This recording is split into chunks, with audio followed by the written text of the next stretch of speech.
Hello, ladies and gentlemen of my YouTube family. Welcome back.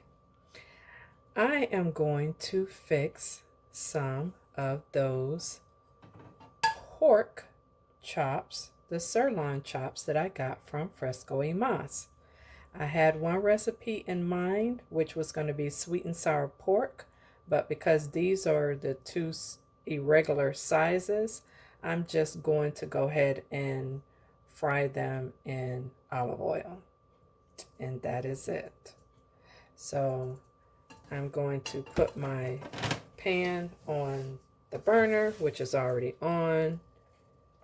That's about a half a tablespoon of olive oil, and I'm using my old favorite Badea Complete Seasoning, which I'm going to go ahead and season them.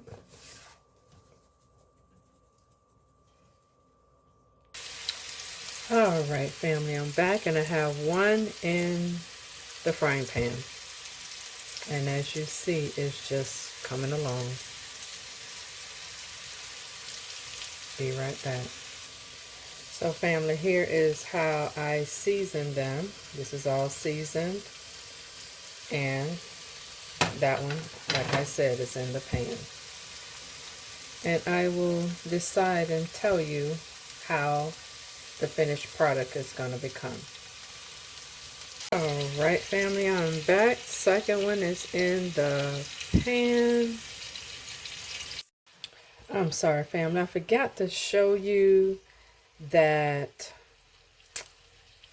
I'm not even sure what you call it, but it forms when you are frying pork chop. I've noticed it's almost like a white film that forms up around the pork chop.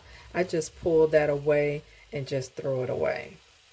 So I have decided to make like a roux for my pork chops. And a roux is just a very light, thin gravy with a couple tablespoons of flour and water, but I will show you. But as this is cooking nicely, I'll let it continue to do its thing. All right, family, I'm going to show you the stuff that I'm referring to. You see that? That is what I don't like, and that's what you don't want in your sauce. So I just scoop it out, and it goes in the trash.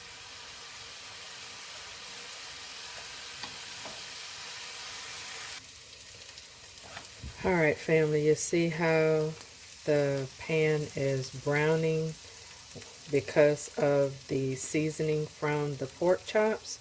So that's what you want to make a nice gravy or a roux.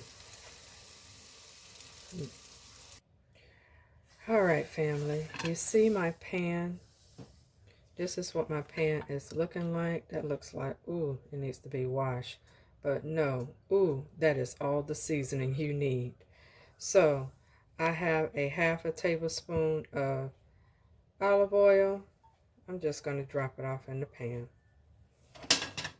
So as you see, I also have, this was just 1 tablespoon of flour. And I just put it in there because I thought I was going to use 2 tablespoons, but that's all the meat I have, so, and that's all you do. So, okay, family, I also have water, a cup of water. So as I stir, I add in my water and continue to stir. And you continue to stir.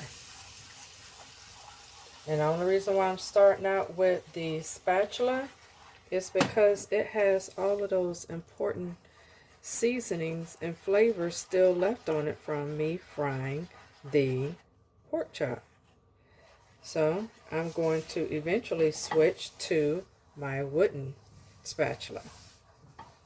But I just wanted to get this off of there, and you continue to stir and add water according to how you want it.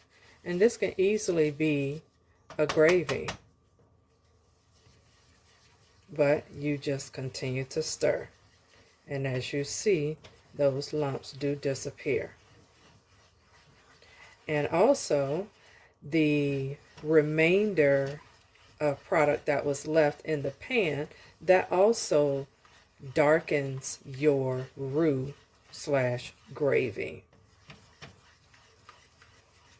And a roux is just a thinner product of a gravy. Your gravies are normally thick. So as you see how it is continuing to form. But don't stop stirring.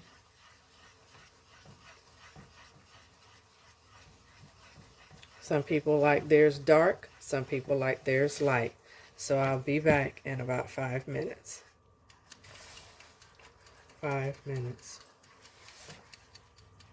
And by the way, family, this is a serious workout. I am down to 3 minutes. See how, family, the lumps have disappeared? So I'm just going to add a little water.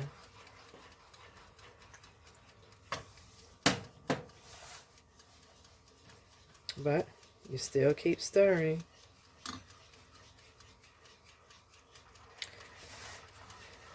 I have about 45 seconds left.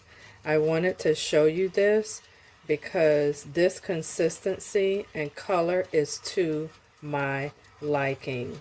Now, I will add the rest of this water because remember, I started out with a cup of water. And as you see, I'm at a 1/3 cup of water. So more than likely, I will use the rest of the water. That's why when you, depending on what you're doing, you always have to have water near you. But I wanted to have the measuring cup so you can see the amount of water that I had. And by the way, I am cooking on medium high. So that's why you can't stop stirring.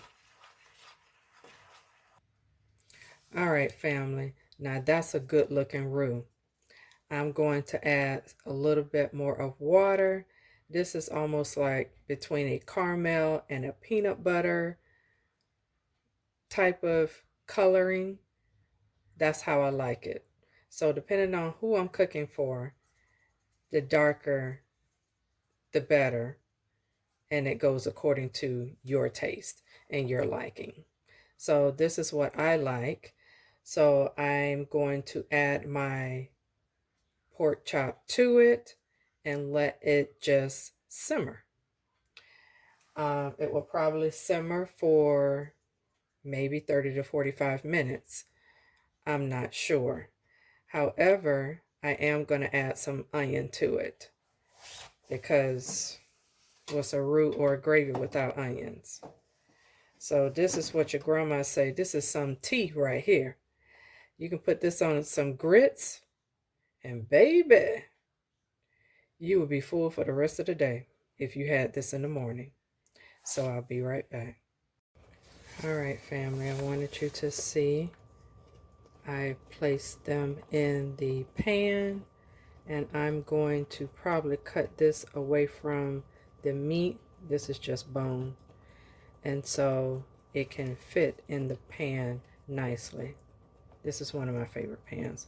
I know I can get a larger frying pan, and that is the political right way of doing things. But right now, I'm just showing you as I put them in the pan. But I'm going to transfer this so it can cook evenly. Okay, family, as you see, I have transferred it to a different pot. Now I'm going to place the lid on. It is on low. Okay, family, here is my onion, and I just simply put my onion in the refrigerator like this.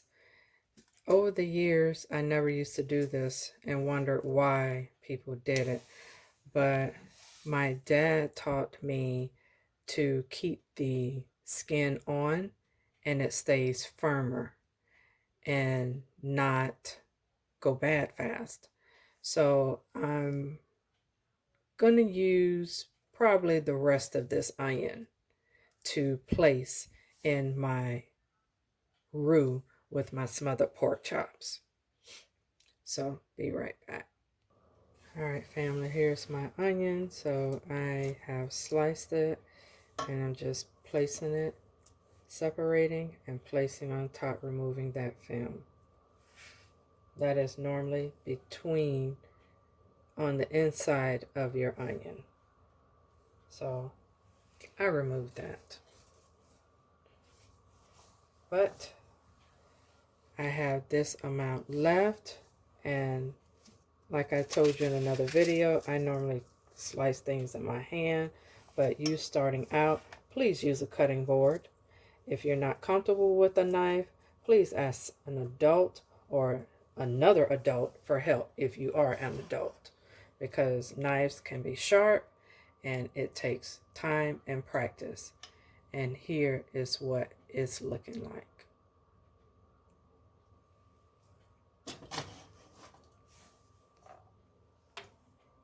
That's a better shot. So, all right, family, I am back. This has been simmering for 30 minutes. Now, let me tell you the object on making a roux. You must have a non-stick pan. You must have wooden utensils. No plastic, no metal. You saw me use plastic earlier, but again, that was only to get my seasoning off of that spatula. And I switched to the wooden spatula. So this is the final product, family. If you like this video, please hit the subscribe button. Don't forget to hit the bell notification so you'll never miss another one of my videos. If you like my content, please comment below. Also in commenting below, let me know if you want to see a separate video just on making a roux. Because again, I made this roux based on the pork chops. So this is your smothered pork chops with a roux. So with that being said, family, hope you have a good rest of the day. Take care and be safe.